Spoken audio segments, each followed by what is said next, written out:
In Fallout, Wastelanders trek through an irradiated hellscape all on their own 2 feet. Caravans journey through dilapidated roads seeking to trade with nearby settlements. Armies march to battle side by side as they did in the days of old. Individuals such as our player character navigate through a world of dangerous monsters and even more dangerous human beings, all on foot. So as a player of the game, you begin to wonder, why are there no cars seen within the Fallout universe? Now, that opening question is probably a little bit of a misnomer.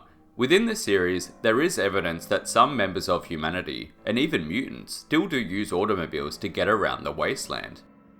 The Chosen One is even able to make use of a vehicle labelled the Highwayman in Fallout 2, being able to take road trips with their friends all over the Wasteland. However, we the player never directly see or experience this. More so, we simply click a location and then hey presto, we've arrived.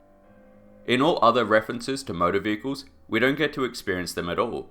We only read or hear about it from second-hand sources. However, there are a surprisingly large amount of references to the usage of post-war vehicles in the game series. The Highwayman itself is only able to be repaired through the actions of Smitty, a mechanic in the den. Although he states outright that if he had a working vehicle, he would not be remaining in the city, Smitty would no doubt have some form of experience fixing and operating cars in the post-war world, given the fact that he fixes and operates a car. The renovation and utilization of vehicles in New California extends beyond civilian hobbies, however. During the events of New Vegas, the New California Republic Army is seen to have its own mechanized division. However, these vehicles aren't used necessarily for direct military action. According to Chris Avallone, the NCR Mechanized Division was originally meant to include a small number of scavenged jeeps and pre-war tanks that had been repurposed for battle, but this idea was eventually scrapped in Fallout 2. Instead, the NCR Army seen in Fallout New Vegas utilized trucks to deliver men and material to its bases across the Wasteland. An example can be seen from Camp McCarran, which has its own repair depot designed for the maintenance and servicing of trucks, with said vehicles lined up to be fixed for duty. And although she's technically not part of the military, or at least not anymore, the arms dealer at the 188 trading post also uses her own truck to deliver goods and supplies to troops and citizens. On the other side of the nation, the Brotherhood of Steel evidently have figured out that driving can be far better than walking. The Brotherhood can be seen utilizing trucks within the Broken Steel add-on, with trucks carrying purified water parked with the symbol of the Brotherhood splattered across them. Again, we don't see them being actively utilized, but I doubt the Brotherhood would just be slapping their logo onto some random broken down trucks. They also have the capacity to repair a giant robot, so I imagine that they'd also have the technical know-how to jumpstart a few janky old cars. Even their worst enemy, the Super Mutants, are seen to have vehicles at their disposal. In Fallout 1, the Super Mutant Army evidently possesses and knows how to operate steam trucks, with a ghoul refugee stating that, "The Super Mutants attacked. We were slaughtered. They had guns and bombs, even steam trucks." And when asked what that is, they'll respond, "Some big thing that moved on wheels, but without any Brahmin." Funnily enough, I had initially thought upon reading Raul's terminal in Fallout New Vegas that this provided further evidence of mutants using cars. I'd even listed it as an example for this video. The entry itself reads, "The super mutant came in about his car again. He even brought a container of gas and asked if that would help. I tried to tell him that the gas was not the problem, but he got really angry and dragged me outside." Now it turns out I'm as dumb as a mutant, as the car he's referring to is the one located on the table. As in, this toy car, not an actual automobile. Anyway, in the Fallout Bible, Chris Avallone had indicated that at the time of Fallout 2, there would be hypothetically one working vehicle for every 200th person in the NCR. However, it is important to note that that definition of a working vehicle would be probably fairly loose. It would range from the Highwayman to including clunking automobiles that go no faster than a Brahmin caravan. Avallone went on to say that within the framing of the in-game universe, vehicles are there, they exist, and they're operated by numerous denizens of the Wasteland. However, the reason we don't see them is for the same reason that in Fallout 2, the NCR is only like 3 maps. It's got maybe 1 senator and about 50 people within the city limits. It's in-game logic more than anything. Vehicles exist, but as they haven't been particularly relevant to the story itself, they're heard of rather than being seen that often. It does spark an interesting question as to why they're not made vehicles a larger part of the series though. Fallout is unique in the post-apocalyptic genre in that vehicles are very rarely used at all. In a world where humanity is effectively returned to the Dark Ages, having access to mechanized transportation is an incredible advantage to have. There isn't even necessarily an issue for fuel, as fuel sources for vehicles are still in circulation even 200 years into the future. Ironically, the Great War solved the problem that had started the resource wars. Essentially, if there's too many human beings and not enough resources to go around, remove some of the human beings.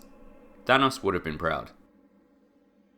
Ultimately, back to the main topic, but the most immediate answer to the lack of vehicles visible in the Fallout series is more so just due to gameplay mechanic limitations.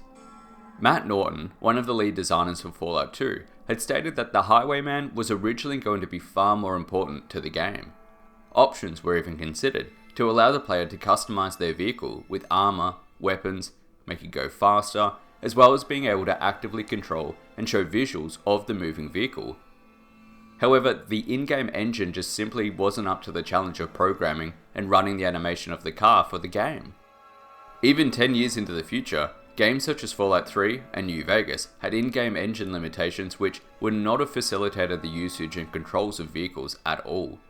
New Vegas, although being one of my favourite games, had enough difficulty running on my Xbox 360 without it constantly crashing.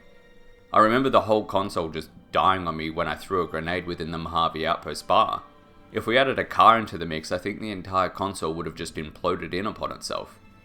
And from a simple gameplay perspective, games that could have coped with having vehicles within it, such as Fallout 4 or 76, would have had a diminished in-game experience if they were made more available. The world map would have been needed to be made much larger, since it could be traversed very quickly. Exploring the locations would also be much less of an experience if you could just pull up, jump out, loot, and take off again. And the enemies themselves would be less of a threat if you could just spin your wheels and do a drive-by. But, aside from these obvious explanations that vehicles weren't seen in-game since the game's engines themselves couldn't handle it, there are legitimate, within-universe reasons as to why cars aren't used by the residents of the Wasteland. Pre-war cars were able to be powered by nuclear fission cells, which if mass-produced would have alleviated the global crisis caused by oil shortages that led to the Great War. Cars that are operated by such technology could, in theory, still be able to run. The key issue is that they were never mass-produced in their heyday, so their numbers are relatively low in the post-war world. As mentioned previously, while there may be one car per 200 person in the NCR, it doesn't guarantee that said vehicle is even still able to be fueled, or at least without a lot of effort.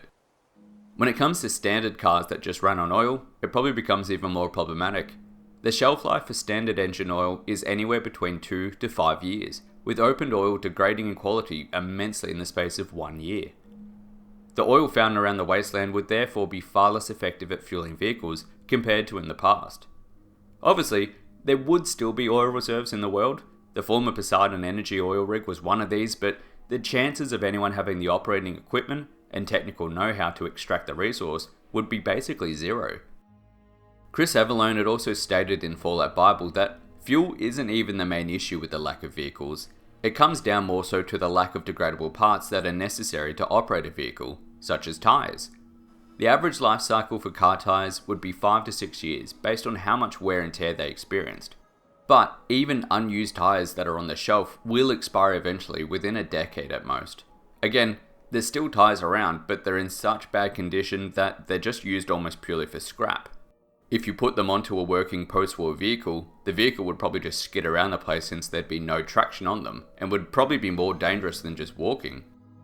Even in pre-war times, there were concerns for the future supply of rubber due to the difficulty in producing it. Combined with this, and similar to the issue with oil, the chances of anyone in post-war times harvesting the material and then having the knowledge of how to construct rubber tyres would again be probably zero. So in conclusion, cars exist in the Fallout universe, we just don't see them that often. This is due to the older games not being able to run them due to in-game limitations. This then compounded with other games not including cars because they were never really a part of Fallout anyway. It's also due to the in-game universe lack of fuel sources and degradable parts that allow the maintenance of vehicles. However, that's not to say there are no, and might never be, any operational vehicles seen within the Fallout universe.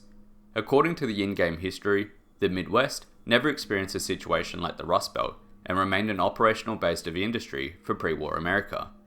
The factories in areas such as Detroit or Chicago may have produced enough vehicles, have their factories more or less still intact, or have enough stockpiles of resources to allow the ongoing maintenance and usage of cars. Potentially, we might get to experience vehicles in a future addition to the series if they decide to head a little more out that way. Once again, thank you so much for watching. I hope you've enjoyed the content, and I'll see you back here next time.